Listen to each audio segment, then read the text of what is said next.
Hey, apa kabar semuanya? Semoga sehat selalu. Ketemu lagi di channel ini. Hari ini kita mau membahas tentang pelek sepeda atau rim.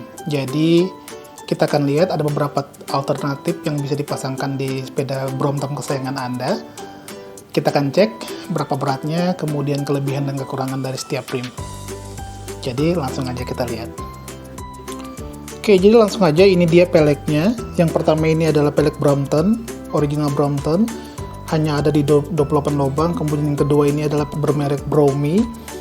Pelek ini ada beberapa pilihan untuk lubangnya, dari mulai 24, 28, kemudian 32. Kemudian yang pelek yang berikutnya adalah mereknya Sunrim. Sunrim ini made in US, jadi pilihannya ada beberapa lubang juga, dari mulai 28 lubang sampai dengan 36. Ada banyak pilihan. Kemudian yang ini adalah pelek yang paling murah, ini made in China. Jadi ini ada berbagai macam pilihan ya untuk lubangnya, dari mulai yang 14 lubang sampai ke 36. Jadi langsung coba kita timbang berapa beratnya. Oke, jadi step pertama kita timbang dulu, kemudian setelah itu baru kita bahas masalah kelebihan dan kekurangannya. Kita mulai dari pertama Brompton, kemudian Browme, kemudian Isan, kemudian ini made in China. Ya, jadi scale-nya kita udah set ke 0. Kemudian kita timbang. Yang pertama adalah original Brompton, pelek belakangnya. Jadi beratnya sekitar 314 gram. Ini dia Brompton, 314 gram. Kemudian Browme. Oh, ringan banget. Kita lihat ini dia pelek Browme, beratnya itu sekitar 234 gram. Ini pelek belakang juga. Kemudian ini mereknya Sunrim. Sunrim made in US. Kita lihat beratnya 293 gram. Kemudian kemudian yang terakhir made in China. Kita bisa lihat di sini beratnya sekitar 293 gram. Jadi pelek yang paling berat itu memang pelek dari original Brompton ya, itu berat banget ya. Oke, sekarang kita bicara masalah kelebihan dan kekurangan dari tiap rimnya. Oke, ini pelek original Brompton. Pertama kita bicara masalah kelebihannya dulu. Kelebihannya menurut pengalaman aku memang jauh lebih kuat. Kemudian jari-jarinya atau spoke-nya itu dibuat lubangnya itu angle drill.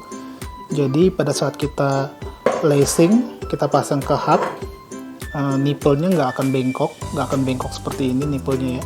Jadi nipple-nya tetap lurus, dan itu sangat mempengaruhi dan meningkatkan ketahanan dari ban yang kita buat, yang kita bangun ya. Jadi ini kelebihannya itu. Kekurangannya adalah rim Brompton ini tidak ada pilihan untuk jumlah lubang yang lain. Jadi hanya ada satu jenis saja, hanya ada 28 lubang. Yang kedua adalah rim Browme. Kita bicara kelebihannya dulu. Kelebihannya ini ringan banget ya. Jauh ringan banget dibandingkan Brompton. Sekitar 200 gram lebih. Kemudian kelebihan yang lain adalah ini angle drill juga. Jadi di bore-nya itu mengikuti dari kombinasi 2 cross, sama dengan original Brompton juga di bore-nya 2 cross ya. Kelebihannya itu lebih ringan, kemudian angle drill, dan satu lagi pilihan lubangnya ada beberapa, ada 24, 28, 32. Mereka nggak punya yang 36 untuk ini. Hanya kekurangannya dibandingkan dari sisi kekuatannya ya, ini sempat retak waktu aku pasang dengan kombinasi ban luar yang ukurannya lumayan besar. Kemudian kalau kita pakai V-brake, jadi kalau menurut aku, kalau misalnya teman-teman pengen pakai disc brake, kemudian pasang dengan ukuran ban luar yang besar, seharusnya masih oke. Tapi untuk V-brake kemudian ukuran ban luar yang lebih besar, itu kurang pas ya. Jadi di sini aku kombinasikan, kalau mau pakai yang ini aku kombinasikan dengan Solby Kojak yang kecil ya, lebih ramping. tapi PSI-nya lumayan cukup, PSI-nya bisa sampai di 110 PSI, jadi cukup untuk mengakomodir rider yang berat ya. Yang ketiga ini Sun Rim. Ini adalah rim yang paling kuat yang pernah saya pakai. Menurut aku ini strong banget ya, kuat banget. Kelebihannya itu pertama desainnya yang kokoh banget, kemudian di tiap lubang dipasangin ring ya, dipasangin ring. Kemudian pilihannya banyak, dari mulai 14 sampai 36 lubang ada.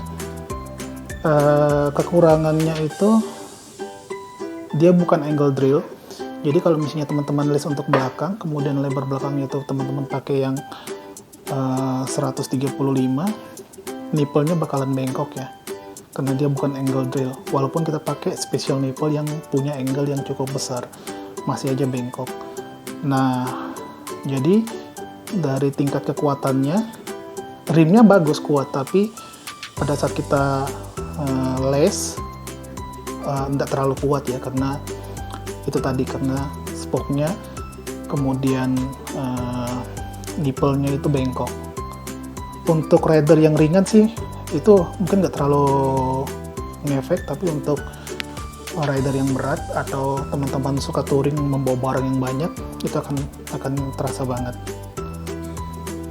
Kemudian yang terakhir ini adalah tidak bermerek, ini buatan Cina. Kelebihannya pertama, menurut aku size-nya sama dengan Brompton ya, sedikit lebih kecil dari Brompton. Kemudian dia sedikit lebih ramping, jadi buat teman-teman yang suka dengan ban yang lebih ramping itu bagus banget. Kemudian pilihan lubangnya banyak, dari mau 14 lubang sampai dengan 36 tuh ada, jadi kita bisa custom lubangnya.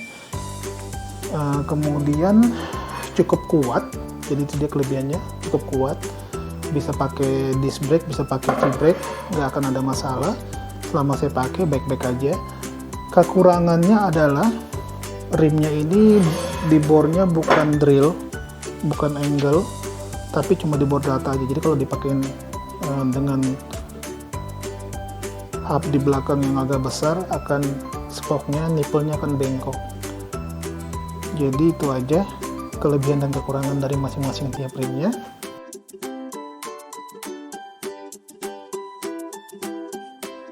Iya, itu dia bahasan tentang rim yang bisa kita jadikan alternatif buat sepeda Brompton kesayangan kita. Kalau misalnya teman-teman ada pertanyaan, silahkan tulis di komentar di bawah ya. Jangan lupa di like dan di subscribe. Kemudian follow aku di Instagram dan Twitter. Sampai ketemu di video selanjutnya.